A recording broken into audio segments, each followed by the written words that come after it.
na! Kapatid lang ako! Mas pinainit. Wala siyang kwenta ka ba? At mas pag-uusapan. Nahuli ko ang boyfriend ko at ang ate ko sa kwarto. Mga sikretong dito mo lang mapapakinggan. Top Secrets. Top Secrets. Top Secrets. Top Secrets. And we're back on the air. Kasama niyo pa rin si DJ Rakitera at eto nga po ang programang Top Secret.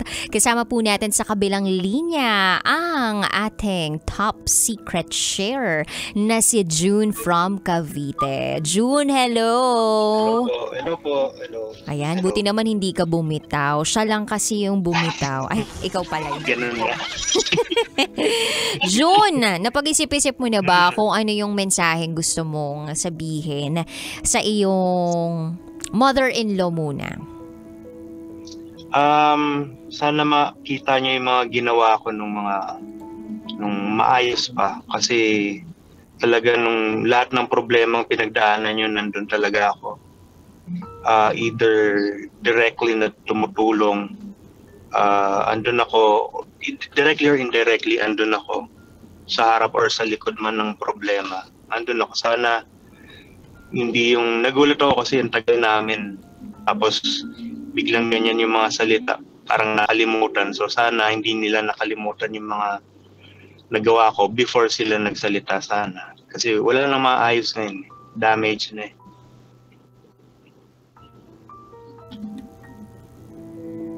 Eh yung nanay mo, wala bang masasabi dun sa lahat ng mga nangyari sa inyo? Yung nanay ko, siya, ang gusto niya talaga gawin is magkaayos. Mm-hmm. Gusto niya mag-usap. Kaso yung every time na sinasabi niya na, parang you should try to communicate. Kayong dalawa lang muna. Mm-hmm. Every time na gagawin niya yun. Yung nanay naman nung wife ko, talagang aggressive na, hindi, ganito, hindi pwede. Iharap niyo sa akin yan. Kasi umalis na ako nung time na yun eh. Kasi gusto kong hindi sila mahirapan. Pinipilit nila akong humarap. Para, sabi ko, para saan pa? Sinira niyo na ako sa lahat ng tao eh. Mm-hmm. Wala nang dahilan eh. So sa work mo, pakiramdam mo sirang-sira ka sa mga kamag-anak ninyo, sirang-sira ka sa mga kaibigan mo, feeling mo sirang-sira ka? Pati mga kaibigan, sira din ako. Kasi yung chinat niya isa-isa? Nag-GM ba siya? Chinat niya isa-isa. Chinat niya isa-isa? Chat tsaka email. May email pa? Nagulat na lang ako kasi yung isa kong katrabaho, yun ang nagkwento, hinahanap ka ng HR. Sabi ko nun. So, ibig sabihin, inahanap ka ng HR director, ibig sabihin, kumalat na talaga before ko pa malaman. At yung nandun sa email ay yung adik ka, yung adik ka, may lalaki ka, yun ba yun? Parang ganun po. Oh, shucks. Pero walang katotohanan yun or may katotohanan ba? Ano po? Medyo mina. May katotohanan o wala namang katotohanan? Wala po. Siguradong 100% walang katotohanan. 100% walang kaya katotohanan. Nga, hindi ko alam kung matatawa ako o maasar sa mga paratang nila. At bakit naman ikaw sinisira nung sarili mong asawa sa opisina ninyo, sa mga kaibigan mo? Dahil ba galit siya o ano bang nararamdaman niya ngayon? Yun din ang tinatanong ko eh. Siguro ako na lang, actually parang there's no way to verify whatever the reason is. Pero for me, parang wala na silang, since ako lang naman working sa amin dalawa, parang kung hindi mo ako matutulungan, parang sisirain na lang kita. For me, parang ganun yung nangyayari kasi walang parang talagang parang demolition job eh. Kahit saan tuloy ako magpunta, parang wala akong mapuntahan. Kasi nahihiya ako humarap kahit kanino. Okay, so meaning, nung nakipaghiwalay ka dito sa misis mo, ayaw pumayag ng misis mo? Nung una ayaw niya, Mm-hmm. pero nung pumayag na siya, Ayan na, nagtatatawag na siya sa mga pamilya niya. Parang naghingi na ng backup. Kasi So, malamang, puntahan agad sa bahay. okay, malamang kasi kung hindi siya pumapayag, sisirain ko na lang to, i-email ko lahat ng mga kilala niya o kaya sa chat ko, ganun. Parang baka ganun, nandun na siya sa desperate situation. Kaya napunta siya sa desperate measure. Anyway, June, eto na ang pagkakataon mo para sabihin sa magaling mong asawa lahat ng gusto mong sabihin sa kanya. Kung meron ka pang natitirang pagmamahal at kung meron ka rin namang natitira pang magandang alaala kasama yung asawa mo, pwede mo namang balikan, 'di ba? At gamitin bilang pananariwa, 'di ba? Para maging maganda naman kahit papaano yung mensahe mo para sa kanya. So, the radio airwaves is now yours. Go. Thank you. Sa'yo, ang message ko is, mahal na mahal kita. Minahal kita ng totoo. Walang kulang. Sana hindi mo ginawa yung mga ganon. Hindi mo sinabi yung mga ganon. Talagang nahirapan na lang talaga ako kasi ipit na ako lagi. Hindi ako makapag hirap magtrabaho, hirap lumabas.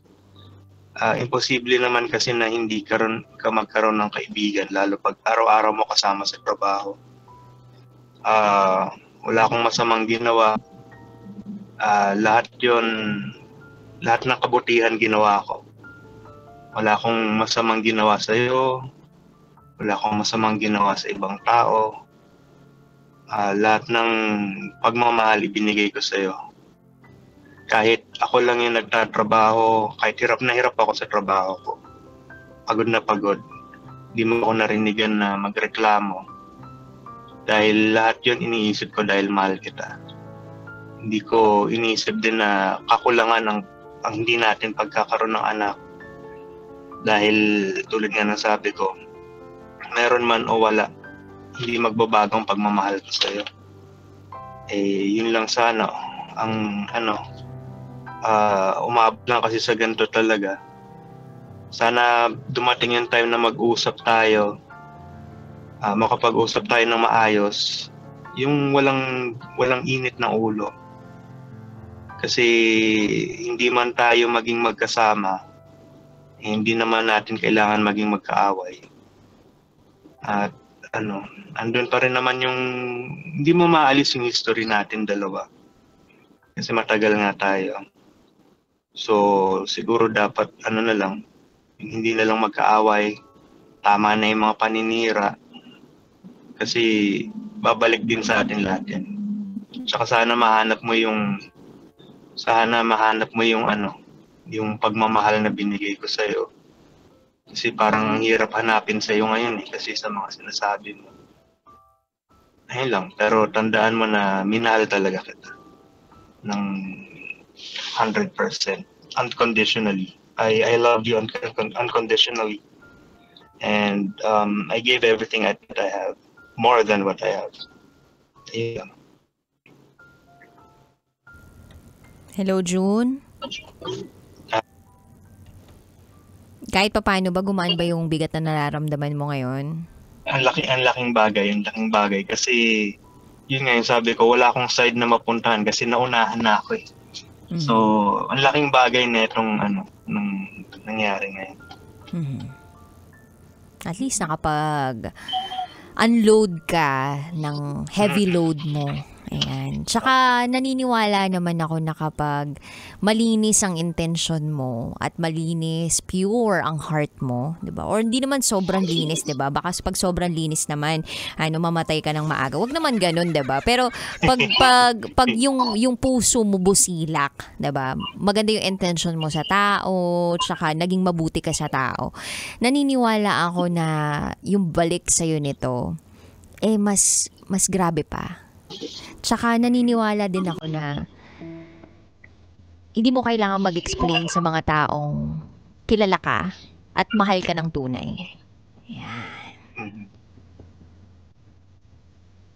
June, Kapit lang, ha? Mahirap talagang maloko. Mahirap. Diba? Nagbulag-bulagan sa ngalan ng pag-ibig. Biruin Actually, mo pwede yun. pa akong sabihin isa pa. Ay, may isa pa sasabihin. Akala ko tapos na tayo. Ano lang, message na. Pagsarang message na. Sana ano lang. Kanino tong message na to? Siguro, sa Mrs. Sige. Habol kay Mrs. Go. Ano lang ko pahabol.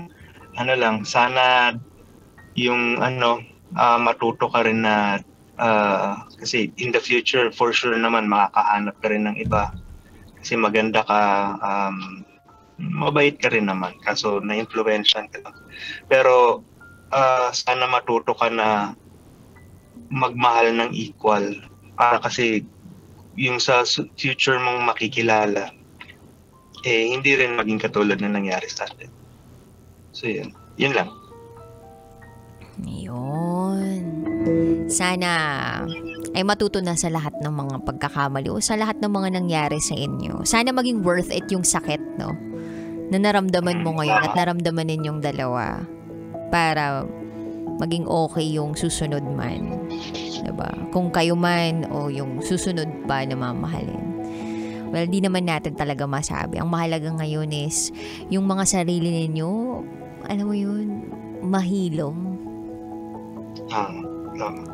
And one way for you to really heal is to acknowledge na ito yung nararamdaman mo. And all that you feel right now, valid yan. Okay? So I hope you feel better. I hope na maging okay ang lahat sa iyo. At sana yung bahay mo, bahay mo pa rin. Sana nga. Sabi mo bahay.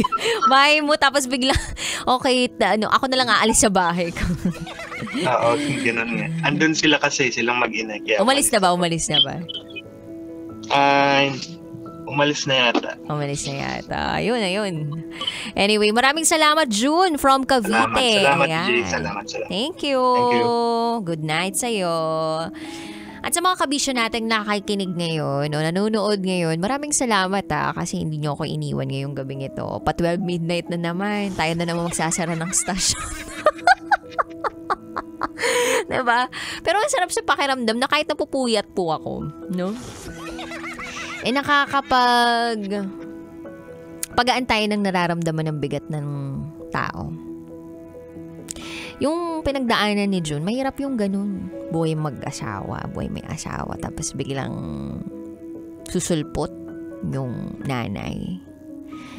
Tapos yun yung gegera sa buhay ninyo. Kala mo minsan, mother-in-law na full of love yung magiging nanay mo sa iyong asawa. Yung pala, monster-in-law. Charot to darot. Pero mahirap din yung parte na yun, may ibang taong nakikisawsaw. Kasi ang relasyon, para yung malinaw na tubig. Lumalabo kapag maraming nakikisawsaw. Sabi ng mga magulang ko, di pa naman ako kasal. Mag-aasawa pa lang. Sabi ng mga magulang ko sa akin, hanggat kaya niyo raw ayusin mag-asawa, ayusin ninyo. And hanggat kaya ninyong ayusin ng pribado lang yung problema ninyo, ayusin ninyo. Pag-usapan ninyo. Hindi dapat lumalabas yung issues ninyo sa ibang tao. Especially sa hindi nyo naman kamag-anak, kadugo. At especially dun sa mga taong ang gusto lang naman gawin talaga is gawan ka ng issue.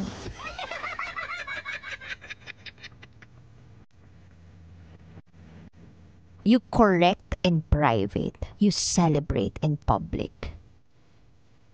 You correct in private. You confess your love in public.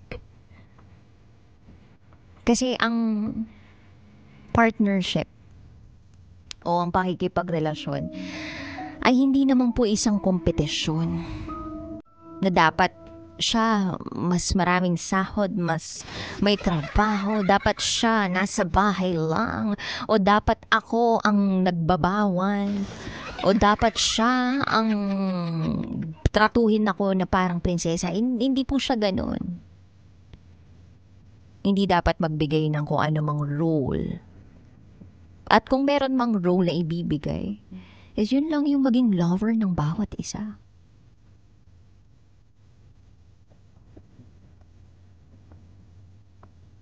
Just do whatever you can and do your best to love each other. Mahirap na rin kapag may mga ibang taong nakikisaw-saw, lalong-lalo na kung meron ng cheating na nagaganap. I don't know if it's still fixable. Pero wala namang issue na hindi napag-uusapan ng tama. As long as bukas ang puso't isipan ninyo na makinig at umunawa ng isa't isa, magiging okay ang lahat.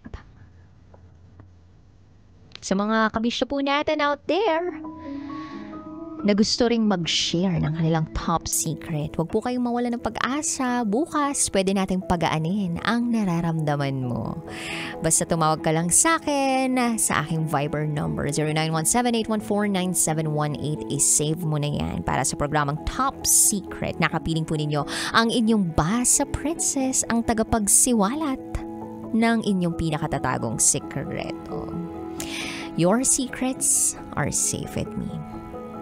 I-note nyo po yan. DJ Rocketera, and you're listening here to 90.7 Love Radio. Good night, guys.